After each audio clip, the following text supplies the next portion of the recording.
अस्सलाम वालेकुम friends, welcome to our YouTube channel study circle. उम्मीद है आप सब दोस्त खैरियत से होंगे। जैसा कि आपको पता है कि हम मुख्तलिफ़ डायनेस्टीज़ की जो सीरीज़ हैं वो कवर कर रहे हैं। इससे पहले हमने पार्ट 2 कवर कर चुके हैं और ये आज पार्ट 3 है। इसमें आज हम 2 डायनेस्टीज़ कवर करने वाले हैं। एक तो स्लेव डायनेस्टी है और उसके बाद जो खिलजी डायनेस्टी बनी उसको कवर करेंगे।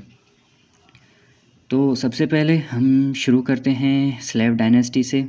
अब स्लेव डायनेस्टी को स्लेव डायनेस्टी क्यों कहा जाता है और उसके दूसरे क्या नाम हैं? स्लेव डायनेस्टी को स्लेव डायनेस्टी इसलिए कहा जाता है क्योंकि इसकी जो बुनियाद रखी वो कुतुबुद्दीन ऐबक ने रखी।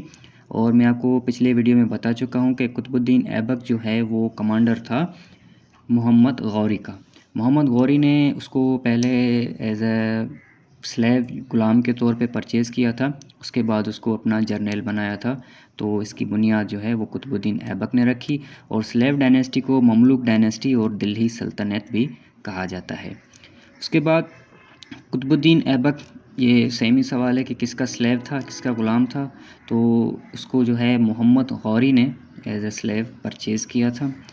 और इनकी जो ओरिजिन थी कुतुबुद्दीन ऐबक की, तो कुतुबुद्दीन ऐबक जो है वो बेसिकली तुर्किश था, एक तुर्क था।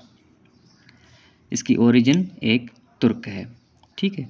उसके बाद जो इनके जो टाइटल्स हैं दो कुतुबुद्दीन ऐबक के, वो पूछे जाते हैं। एक तो सिपह सालार है क्योंकि ये मोहम्मद गौरी के फेमस जर्नलों में थे, उनके सिपह सालार थे।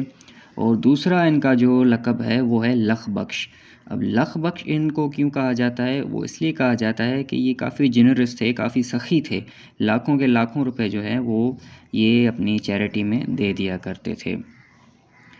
उसके बाद एक दिल्ली में कुतुब मीनार है जो कि उसकी कंस्ट्रक्शन के हवाले से पूछा जाता है। तो उसकी कंस्ट्रक्शन जो है वो कुतुबुद्दीन ऐबक ने ही करवाई थी। ये दिल्ली में वाक़ है और कुतुबुद्दीन ऐबक के नाम से ही मंसूब है। उसके बाद इनकी जो डेथ हुई उसका रीज़न क्या है, ये पूछा जाता है कि कौन सा हुक्मरान जो है वो पोलो प्लेइंग के दौरान जो है वो फौत हो गया। तो ही वाज कुतुबुद्दीन ऐबक। कुतुबुद्दीन ऐबक जो है वो पोलो प्लेइंग के दौरान जो है वो डाइड कर गया था। और ये किस साल इनकी वफ़ात हुई उसका साल पूछा जाता है। तो ये सन 1210 में वफ़ात पा गए थे लाहौर में। और इनका जो टॉम्ब है, इनका मकबरा है, वो भी लाहौर में ही है। लाहौर की अनारकली बाज़ार में ये मदफून है। उसके बाद नेक्स्ट क्वेश्चन है कि इनका जो रिलेशन था अल्तमश से वो क्या था। तो इनका अल्तमश जो है वो कुतुबुद्दीन ऐबक का सन इन लॉ था। कुतुबुद्दीन ऐबक के बाद जो है कहा जाता है कि उनका बेटा कुछ टाइम के लिए आया था आराम शाह, लेकिन वो बहुत वीक रूलर था।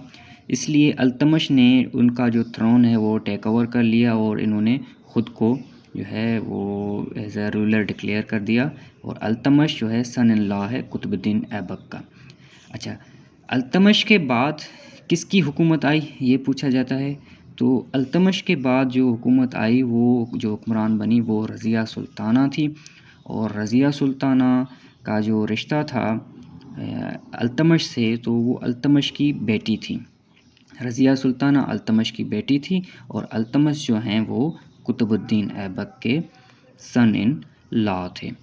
अब रज़िया सुल्ताना को एक ये एज़ाज़ भी हासिल है कि वो फ़र्स्ट वुमेन रूलर है सब कॉन्टिनेंट में, या जिसे हम दिल्ली कहें, उसकी फ़र्स्ट वुमेन रूलर है। तो ये तीनों जो हैं कुतुबुद्दीन ऐबक, उसके बाद अल्तमश और रज़िया सुल्ताना, इन्हीं को जो है स्लेव डायनेस्टी ये इन्हीं पे मुश्तमिल थी। और इस डायनेस्टी का जो कंप्लीट कुल मिला के रूलिंग पीरियड है वो 1206 से 1290 तक है। उसके बाद दूसरी डायनेस्टी है खिलजी डायनेस्टी। अब खिलजी डायनेस्टी का जो फाउंडर था वो कौन था? तो खिलजी डायनेस्टी के फाउंडर जलालुद्दीन फ़िरोज़ खिलजी थे।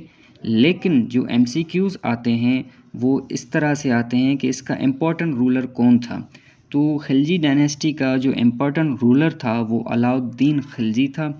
इनके दौरे हुकूमत में काफ़ी रिफॉर्म्स आए और तमाम तर MCQs अलाउद्दीन से ही आते रहते हैं। अब जलालुद्दीन फ़िरोज़ खिलजी को कत्ल भी علاؤالدین خلجی نے ہی کیا تھا کہا جاتا ہے کہ، اور اس کے بعد جو ہے ان کا رشتہ پوچھا جاتا ہے کہ ان کا رشتہ کیا تھا، تو علاؤالدین خلجی جو ہے وہ جلال الدین خلجی کے نیفیو تھے، ٹھیک ہے۔ ان کا جو آپس میں رشتہ تھا وہ علاؤالدین خلجی جلال الدین فیروز خلجی کے نیفیو تھے۔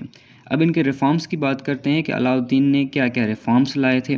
تو سب سے پہلے ان کا ایڈمنسٹریٹو ریفارم ہے، اس کے بعد ان کا ریونیو سسٹم ہے، اور پرائز کنٹرول کو انہوں نے بہت ہی بہتر انداز سے کنٹرول کیا تھا۔